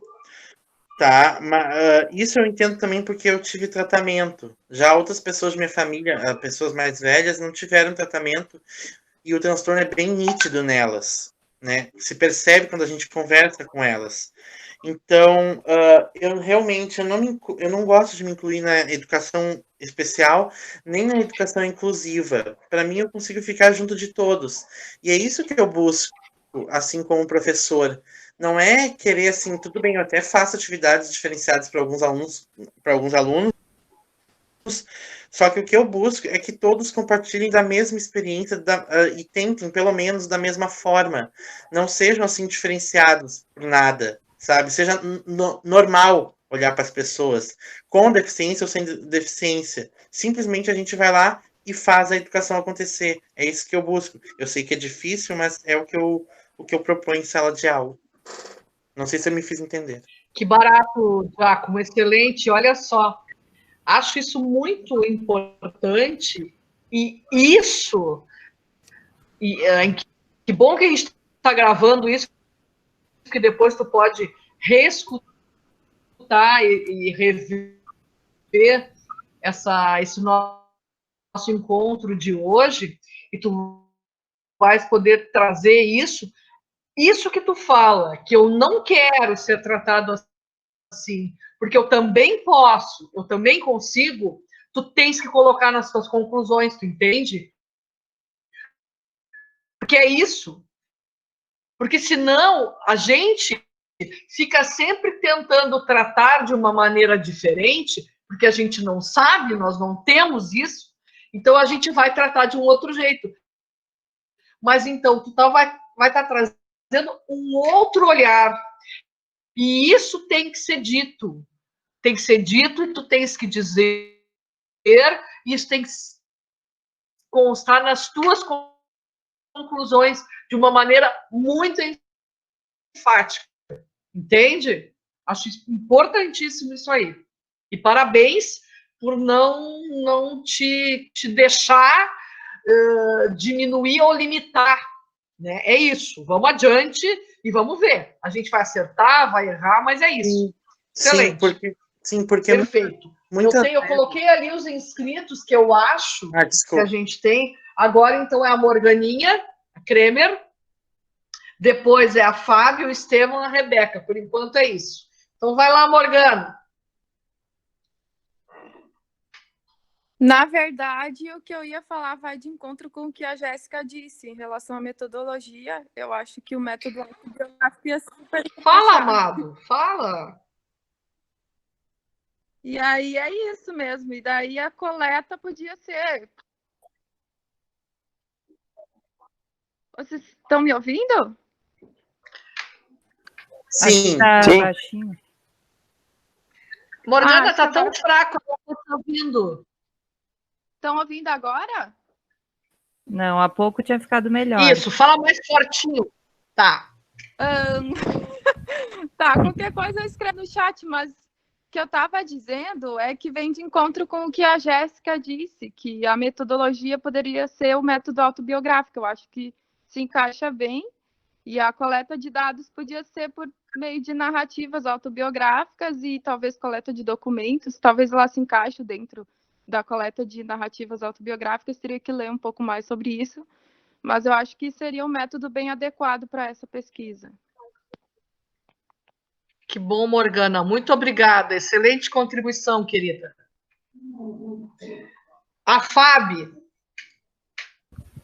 De novo. Não, só para confirmar, é cada vez mais importante realmente esse relato das pessoas que têm, né, alguma deficiência, alguma dificuldade, algum transtorno, e esse déficit de atenção realmente, ele interfere muito na vida acadêmica do estudante. Até participei de um curso há pouco tempo e eles indicaram um youtuber que tem déficit de atenção e hiperatividade, é um adulto, e ele fala sobre isso. Ele tem um canal sobre déficit de atenção e hiperatividade, contando o próprio relato de experiência em trabalho, vida social, enfim. Depois eu posso botar lá no grupo que eu tenho que procurar. Mas igual importante é também o Giacomo usar os outros livros, né, mesmo que não seja a própria pessoa com o transtorno de déficit de atenção e hiperatividade, para embasar os critérios, porque hoje em dia é muito fácil todo mundo dizer que as crianças têm hiperatividade, né, que tem alguma coisa que atrapalha em aula, mas tem que levar em conta os critérios para tu relacionar com a tua história mesmo, né, então usar a parte científica de quem estudou sobre isso, relacionar com teus sintomas e a tua experiência de vida para estar embasando o teu trabalho. E também revisar ali a questão das palavras-chave, né, que ele botou falsa docência, achei bem forte essa palavra, porque também não dá para se dizer, né, que não vamos dizer que é culpa dos professores, não é culpa, enfim, né, mas é algo a ser revisado, eu acho. Importante, Fábio, muito obrigada, é verdade. A questão das palavras-chave como um todo, nós temos que cuidar, na verdade, porque algumas não vão ajudar a encontrar o nosso trabalho, né? Então, existem determinadas palavras-chave, existe até alguns códigos, enfim, organizações para isso, para nos ajudar nesse sentido, né? Então, muito bem apontado, Fabiane. Muito obrigada pelas suas considerações. Ótimo. Depois nós temos o Estevam. Oi, gente, me olham bem? Eu estava no celular, agora eu estou no computador aqui. Estão conseguindo me ouvir bem? Perfeito. Tá ótimo. Tá, Giacomo, parabéns pela coragem, tá, da tua iniciativa, muito pertinente. Eu vou dar um encontro que os colegas e a professora já trouxe também, não quero me tornar repetitivo, tá? Em relação à abrangência da pesquisa, acho que sim, acho que é importante rever e para que se dê uma continuidade depois, né, na vida acadêmica, talvez diminuir um pouco para que se torne daqui a pouquinho uma grande base de referencial para que tu dê continuidade depois, acho que é importante, tá? Até pelo ineditismo da pesquisa. Indico aqui, a colega trouxe a Ana Louro, acho, né? Então, acho que a família Louro é uma família boa, porque eu conheço a Viviane Louro também, tá? Que é uma educadora musical, de referência, tem muitos trabalhos, muitas pesquisas. E o que eu queria dizer, quando tu estava falando que foi há 10 anos que tu começou a tocar, fazer aula de música, né? Eu pensei assim, faz 10 anos que eu comecei a dar aula no currículo também, então eu fiquei pensando, me botando no lugar, eu como professor, né? E como nesses 10 anos as coisas mudaram muito, muito, muito, muito, tá? Em alguns lugares de forma mais rápida, outros menos rápido, inclusive as salas de AEE, né? As salas do atendimento educacional especializado são coisas super recentes, né? Então hoje na escola que eu trabalho é uma escola que trabalha com muito e tem sido muito procurado, assim, por estudantes de diversos diagnósticos, né? E a gente tem que estar sempre se adaptando, e há 10 anos atrás, às vezes não era uma questão de culpa, é por falta de de receber orientação mesmo, né? Então, hoje em dia, a nossa orientadora pedagógica nos chama e nos orienta, nos dá pesquisas, nos dá artigo, para a gente poder atender da melhor forma possível, porque tem o TDAH, tem um que é mais leve, outro é um pouco mais agitado, um só tem o A, outro tem o H, outro tem os dois, né? Tem déficit de processamento auditivo, dislexia. Então, são muitas questões que hoje surgiram, e como tu fala mesmo, às vezes, durante ali a investigação, para se entender o que tem, muitos pais se identificam, né? Então, como tudo é muito recente. Então, o que eu queria até te propor é uma pergunta aqui antes, se tu pretende expor os nomes dessas instituições todas no teu trabalho, ou tu só citou ela aqui para apresentar?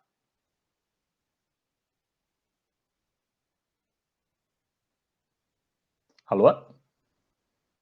Sim, ele está dizendo que ele pretende expor os nomes. Buenas. Entendi. Acho que não vamos muito nessa, né, Giacomo? Tá, então... O que acontece? Tem que cuidar isso só para não deixar... Eu não sei se isso vale a pena, tá? Num trabalho assim. Tem algumas coisas que eu já conversei com o Giacomo, que tem até uma ideia de denúncia, tá? E que eu entendo isso, mas num meio acadêmico nós temos que cuidar algumas coisas, que são as questões éticas, que não é nem pessoas, mas também pode ser a questão para as instituições. A gente tem que cuidar isso, tá? Mas continua, Estevam. Não, perfeito, é isso que eu queria dizer, que eu acho que tu tem tudo para ter um trabalho extremamente propositivo, né? E cuidar para que isso não se torne uma característica às vezes, um pouco tem que cuidar muito a palavra que eu vou dizer aqui, não como se fosse um ataque, mas algumas vezes até como gerando uma questão de tipo assim, olha o que fizeram comigo, né? Eu acho que tu tem tudo, na realidade, para trazer esse trabalho depois e até entregar nas instituições, né? Para que, olha, eu passei e eu acho que pode ser diferente. Talvez até consultar esse decreto, né, do AEE, né, da legislação, consultar e ver como que estão hoje essas instituições. Eu desconheço, tá? Mas daqui a pouquinho fazer uma investigação dessa legislação, se nos conservatórios deveria ter, se tem, se não tem, né? E eu entendo quando tu traz ali que não é ser tratado como diferente, não é isso. Eu acho que a questão é que algumas coisas elas devem ser adaptadas para que o aluno não se sinta diferente, né? Então, quando tu mesmo traz ali, alguns textos, alguns livros eram muito grossos, né? De ler, davam sono. Então, talvez a pílula diária deveria ser menor e aos poucos ir aumentando, né? Então, eu acho que por esse lado aí, né? Que a gente tem que ir e propor, porque eu penso assim, nossa, como eu mudei de 10 anos atrás para hoje em relação a muita coisa, e não era por uma questão, às vezes, de maldade, né? Era uma questão de desconhecimento mesmo. E, infelizmente, a gente fica muito à mercê das orientações educacionais, das coordenações pedagógicas, nem todas buscam, né? Nem todas as instituições, infelizmente, também buscam, né, tá preparando seus profissionais para isso. E eu acho que tu tem um material na mão para se tornar algo extremamente propositivo e devolver, né, para esses lugares aí de uma forma bem interessante. Tá? Acho que são essas questões que eu gostaria de trazer aqui. Excelente, Estevam. Muito obrigada. A Rebeca agora. Oi, pessoal. Então tá, estão me ouvindo? Sim. Tá. Eu já mandei ali para o Giacomo, no particular, as questões do transtorno de déficit de atenção e hiperatividade pelo DSM-5, né, que é o livro dos transtornos mentais. E daí ele divide, né, em apresentação combinada, atenção e hiperatividade, apresentação predominantemente desatenta, então tem níveis também, né, dessa desatenção. E me parece muito que ele passou pela inclusão excludente, né, que inclui, mas está excluindo, é para ser inclusão, mas na verdade está mais excluindo o aluno do que incluindo. Então, tem muitos alunos, crianças que eu atendo em consultório, por exemplo, que têm déficit de atenção e precisam sim precisam ser considerados em inclusão na escola, né? Às vezes precisa fazer uma prova separada, precisa fazer alguma coisa em separado da classe, porque não consegue se concentrar, de fato. E esse diagnóstico é muito importante, né? Então, talvez uma sugestão é que tu possa falar de inclusão excludente, né? Porque me parece que foi isso que tu acabou vivendo, Giacomo. Exato, exato. Muito bom, Rebeca. Dizendo que a Rebeca também vem da psicologia, né? Nós temos aqui a Fábio e a Rebeca.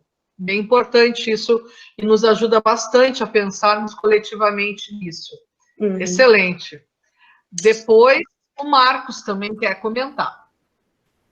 Na verdade, prof, até a Carol trouxe o ponto ali, que é um dos pontos que eu ia citar, que é a questão do distanciamento. Porque eu acredito que, como corroborando com o Estevão, né, tem uma questão atual que é tudo o que possa vir a ser publicado, ela tem que ter uma preocupação científica, porque, do contrário, a gente não precisaria estar na academia e poderia levantar uma bandeira, assumir uma causa, entrar em ONGs, instituições, que é super legítimo e válido e muito importante. Mas é aquilo que eu reitero, o que eu falei lá no início, a importância desse trabalho do Giacomo para trazer um alerta sobre isso, porque uma vez que ele fez denúncias, procurou o poder público e tudo para reclamar uma retomada de atitude, uma reposição, uma retratação, e deram as costas, deram de ombros, o melhor caminho é acabar através da ciência, sim, e dar publicidade para isso. Por que eu estou falando isso? Do ponto de vista de alguém que sempre trabalha muito com a questão de publicidades e marcas e tal. Muitas vezes a gente faz um trabalho como a avestruz, que faz um ovo enorme, e enfia a cabeça dentro da terra. E a galinha bota um ovinho pequenininho e cacareja para que todo mundo fique sabendo que ela botou um ovo. Então eu vejo também que esse trabalho do Giacomo, ele vem num grito de peraí, nós vamos publicar isso aqui e vamos ter que fazer mais gente ficar sabendo disso. E aí vem um chamamento que tu, conhecendo os meios onde se discutem as tuas características, pode potencializar isso como forma de publicação, de publicidade. E aí dá para trazer isso no teu trabalho de alguma maneira. Porque, como eu estou falando, ainda assim tem que ser através da academia o primeiro contato, porque isso te legitima. Estou viajando aqui, mas tu vai parar no encontro da Fátima Bernardes falando disso, ou da Luciana Gimenez, ou seja lá eu quem. E aí vai ter uma visibilidade dando um tapa na cara da sociedade, para falar um pouquinho mais assim, num português bem dizido. Porque a necessidade desse distanciamento, para que todos os outros casos se identifiquem com isso, para que tu vire uma referência no assunto e que chame a atenção dos meios de comunicação e das grandes publicidades. Olha como é importante. Estão lá na academia estudando algo que está todo mundo passando. Vou trazer como exemplo, por exemplo, as outras causas, a causa LGBTQ+, as causas raciais, os preconceitos com imigrantes e pessoas que vêm de fora. Todas elas acabam ganhando uma proporção quando são legitimadas pela ciência e acabam ganhando publicidade. Então, mais uma dica que eu estou trazendo aqui também, que eu acho que é importante, tá? Esses são caminhos simples de serem feitos uma vez o trabalho estando academicamente bem acabado. Porque ele não se encerra na academia, vem aquilo que a professora falou. A importância de botar para fora, de mostrar que nós não estamos só produzindo artigo, textos e TCCs e teses e dissertações. Nós estamos contribuindo com a sociedade, por isso que nós somos importantes. E devolve nosso dinheiro, governo, danado. Excelente. Importantes as colocações de todos vocês, todas vocês, porque é isso, assim, uma coisa que a gente tem que ser é esperto também.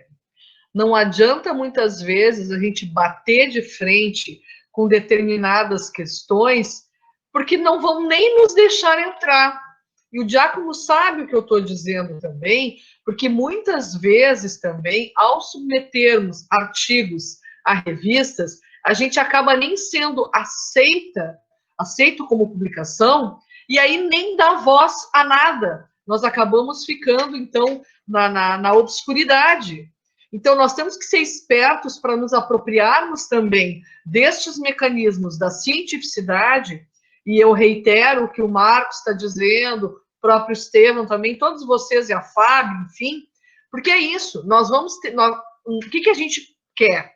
Que as pessoas abram os olhos ou nos percebam, então, esse aspecto que a gente está querendo trazer.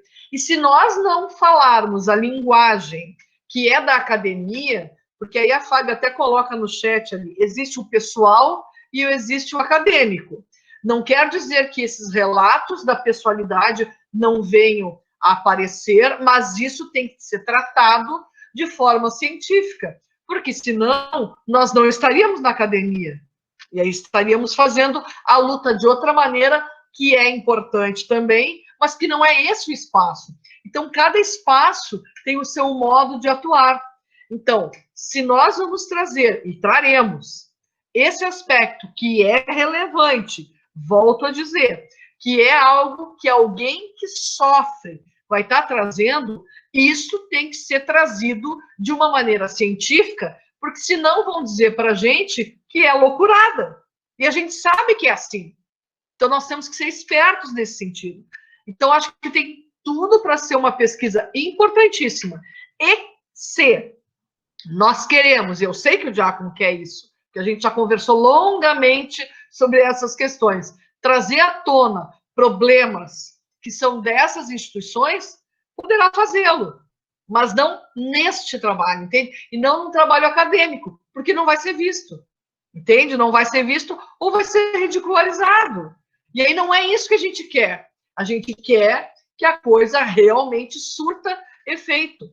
Não sei se o Giacomo quer falar, eu acho bem importante tu dizeres o que tu pensa sobre isso, para a gente poder trabalhar e ir adiante, né?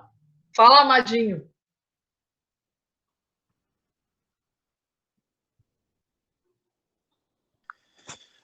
Assim, colegas, eu vi ali os comentários de vocês e, assim, olha, o que eu aprendi, assim, sempre denunciando as coisas ou reclamando, é que no que tange ao poder público sempre vai ter legislação para defender, sabe? Mesmo tu gravando a situação, mostrando, tu é deixado de lado, sabe? Então, eu realmente, de forma pacífica, não sei mais agir com essas pessoas, tá? Ano passado, eu cheguei ao ápice quando eu passei por cima de uma cancela de estacionamento irritadíssimo, tá?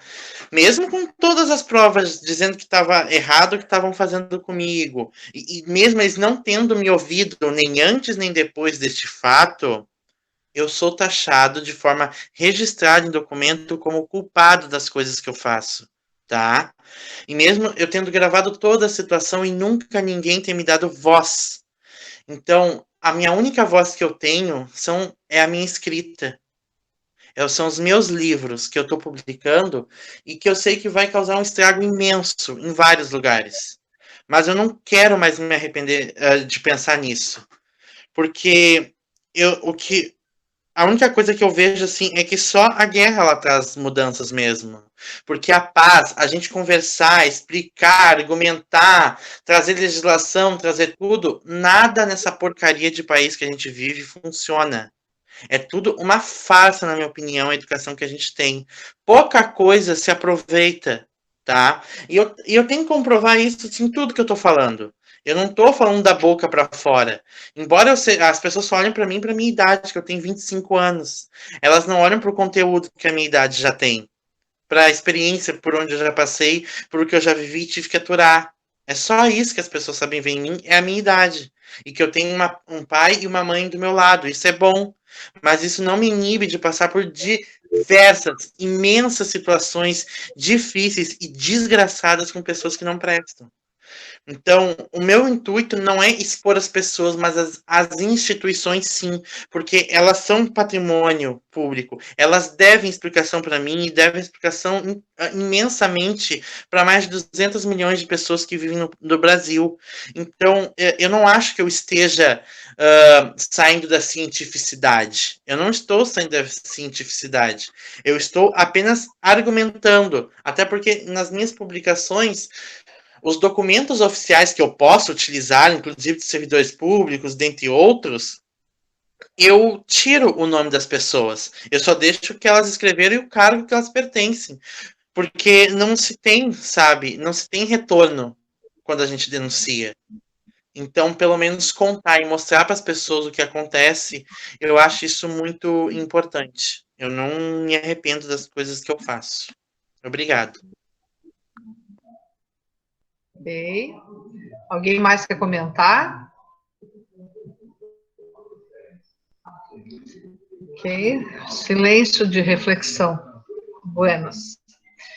Vamos adiante, né? Vamos pensando, só para a gente poder entender, né? A Fábio está dizendo que tudo que fala é legítimo, né? Se estiver escrevendo livros, tudo bem, mas tens que ver que isso é a questão da educação musical. O que eu acho também é que nós temos instâncias de luta. Nós temos a instância da justiça, que, enfim, a gente sabe que muitas vezes é difícil, mas existe a instância da justiça. E tem coisas que, mesmo que seja difícil, a gente tem que continuar tentando, né?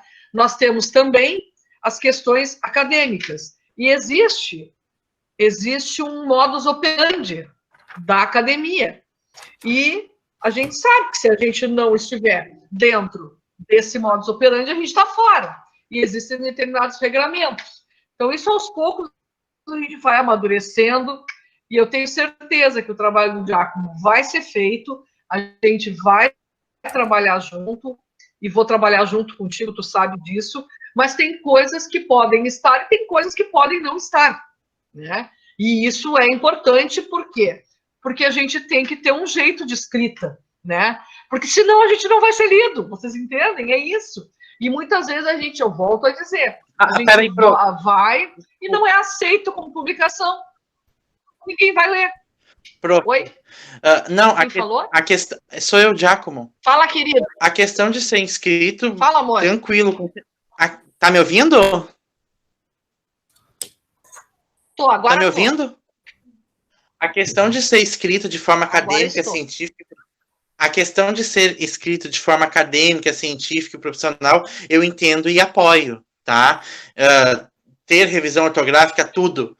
Mas o que os meus artigos não são aprovados não é isso, basicamente. É o conteúdo deles, o que eu falo neles. A questão da escrita, assim, é uma coisa simples de se arrumar. Agora, é o conteúdo, é o que está ali. É do que eu estou falando, da forma que eu estou falando. Não estou nem falando que eu estou falando palavrão, não é isso. Mas é o que está ali, que causa impacto e não é aprovado. Tá? Isso me remeteu a bastante naquele evento que a gente foi na FURG em 2018, depois que eu saí da UERGS, sobre... não é questão LGBT... Eu não me lembro qual foi o nome do evento, que até eu publiquei meu trabalho do recital sobre a minha sexualidade. Eu acho que a senhora não estava naquela reunião, foi no auditório principal lá da universidade. Uma moça falou que os artigos delas não são aprovados, quer dizer, são aprovados na revista, mas com a condição de tirar tal coisa que ela falou. Então, daí ela pega e desiste daquela revista e vai para outro lugar. Então, é isso que eu estou fazendo. As revistas... 7 revistas não. Eu acho que foi mais de 30, 40 não quiseram aprovar esses meus trabalhos, desses 7 artigos que eu estou publicando agora. Isso não somente no Brasil, mas em Portugal e no Canadá também. Então, eu estou publicando em livro a minha opinião, o que eu acho das coisas e também de algumas instituições. Eu não estou cometendo um crime contra uma pessoa. Eu estou tentando ajudar uma porcaria de sociedade podre, que é o que a gente tem no Brasil. O Brasil é um país lindo e rico, só que ele não gerencia direito o que tem.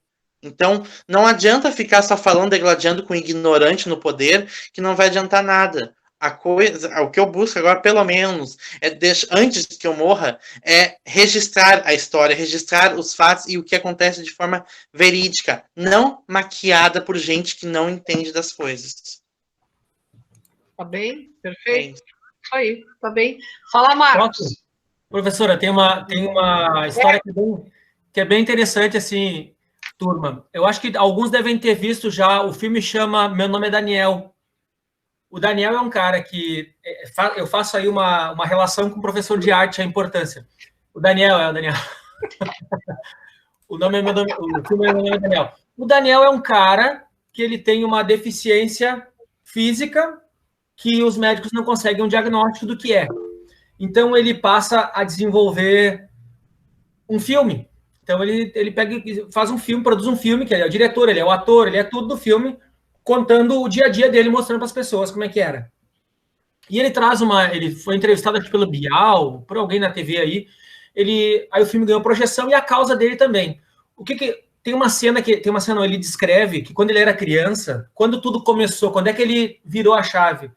Ele estava se apresentando no teatro, ele tem dificuldade de locomoção. Então o professor de teatro, meio sem cérebro, disse: tu quer participar? Quero. Então tá, tu vai fazer a minhoca. Qual é a importância de uma minhoca numa cena, num tudo? Aí o professor disse para ele: a minhoca, ela é muito importante porque é ela que ajuda a terra a ficar boa para as plantas crescerem. Então, quando ele estava no chão rastejando, porque ele tem as dificuldades físicas, uma mãe na plateia disse assim: ai, coitadinho. E ele disse: tadinho é o caralho. E ele era uma criança. Ali houve uma virada na vida dele. Ele não deixou mais ninguém chamar ele de tadinho. Então, tudo que é a oportunidade que ele tinha, ele vinha trazendo a sua forma de ver o mundo, mostrando aquilo que o Giacomo falou, que não quer ser tratado como um alienígena, como alguém que merece pena ou piedade. Tem características diferentes. Como, por exemplo, enfim, tá? Pessoas que ou não enxergam, ou não conseguem bater palma no ritmo. São diferentes, diversas. Nós somos, como disse um amigo meu, ele foi falar nós somos seres diversos, ele foi dizer: nós somos um zoológico. E a gente tem uma variedade tão grande, a gente precisa respeitar isso. Só que, ao mesmo tempo, tem isso que o Daniel foi fazer lá, que é encontrar onde que ele é ouvido e que o Giacomo está trazendo. E também tem uma coisa, né, Giacomo, que outro dia um colega, posso trazer o nome, o professor Lucas Pacheco Brum, nosso professor na pós, ele havia escrito um trabalho, fazia acho que 2 anos ou 3 anos em uma revista, e o resultado saiu agora essa semana, depois de 2 ou 3 anos, aprovaram, né, semana passada, enfim. Então, muitas vezes também tem isso, tem um tempo para maturar as coisas, que eu acredito que na academia, ainda mais agora essa época, todo mundo está querendo publicar, está todo mundo querendo publicar, a fila deve estar bem grande, nos últimos 2 ou 3 anos, assim, né? Agora na pandemia, então, o rebote vai para mais 5 anos aí. Mas é isso, prof, chega de falar, desculpa, colegas. Desculpa. Obrigada, Marcos, excelente. E, bom, a gente vai se aproximando do final, eu gostaria de, para terminar, né, nosso encontro de hoje do grupo de pesquisa, quero dizer que foi muito profícuo, a gente conseguiu, então, conhecer 2 propostas de pesquisa importantíssimas nesse momento, e quero dizer também para vocês que por dentro, tudo bem, Marcos, não tem problema, por dentro das questões de pesquisa também, e para o pesquisador e a pesquisadora, entram também na nossa análise o quanto a população, o quanto as pessoas, quer sejam da academia ou fora da academia, estão preparadas para conhecer, para escutar ou para se deparar com as questões às quais nós estamos apresentando. Cada uma de nós tem também, e eu não posso deixar de falar isso, porque isso constitui também o meu pensamento, não apenas como acadêmica, como professora, mas como pessoa também. Cada uma de nós tem também uma evolução. Cada uma de nós está num estágio evolutivo e que conseguiu, nesta ou em outras existências, e desculpem, eu acredito nisso, conseguiu construir algumas coisas e se melhorar como pessoa. Nós temos muitas pessoas, graças a Deus, muito evoluídas ao nosso lado e que leem os nossos trabalhos ou que se deparam conosco na sala de aula e muitas vezes nós, e eu fui uma delas, e o Giacomo sabe exatamente o que eu estou falando, eu tive inúmeros problemas no meu início, na minha caminhada na escolarização, e muitas vezes eu me deparei com pessoas que não tinham a sensibilidade para lidar comigo. Mas aos poucos a gente foi, e hoje eu observo essas pessoas, eu encaro isso pelo qual eu mesma passei, então estou falando de mim, como pessoas que não tiveram naquela época a oportunidade de entender as coisas que eu necessitava, ou a forma de lidar comigo que eu necessitava. E isso vai, muitas vezes, o carinho de nós lidarmos com as pessoas. Porque, às vezes, não precisamos nem muito estudo, mas o carinho, a empatia, aquela que a gente vai se relacionar com as pessoas, ultrapassa muitas vezes o conhecimento científico, né? A relação entre professor e aluno, etc. Então, o que eu quero dizer? Que na vida nós vamos nos deparar com inúmeras situações que serão assim. E talvez também um pouco de caridade da nossa parte, entendendo essas pessoas que ainda não conseguiram compreender a importância de nós lidarmos com todos, com carinho, com afetividade, com compreensão e principalmente com paciência, também vai ser importante, porque talvez não tenham atingido aquele estágio que a gente talvez já tenha conseguido naquele momento. Então, para o pesquisador, para a pesquisadora, é fundamental a paciência, o carinho também com as pessoas com as quais a gente vive, né? E eu vou dizer isso, estou falando por mim, né? Como foi comigo. E isso talvez ajude também vocês a terem um pouco mais de paciência comigo também, né? Que estou nessa caminhada aí, e muitas vezes não consigo entender vocês. O que dirá as pesquisador também é um aspecto importante. Certo, meus amores? E agora nós vamos finalizando, porque eu tenho mais um encontro, pasmem vocês, de orientação. Amados, muito obrigada pela presença de todos. Vamos nos encontrar novamente no sábado que vem. Um beijo muito grande, parabéns pelos trabalhos apresentados. Por favor, abram suas câmeras, porque a gente tem aqui a nossa oficial, que é a Fabiane. Abram suas câmeras para nós mostrarmos esses lindos rostinhos de vocês. Lindos e lindas. Sorriso. Carol. Diga um X. Isso, arrumem o rosto. Botem a roupa. Alguém tá pelado. Eu vou mandar para a Cris só um pouquinho que eu vou tirar mais uma. Um pouquinho. Acho que o Lucas não abriu. Acho que o Lucas está pelado. Tá bom. Que aparece aí, Lucas. Com todos. Sorriso. Um beijo. Tchau. Bom fim de semana para todo mundo. Vou postar lá no grupo. Um beijo grande para vocês. Feito. Tchauzinho. Tchau.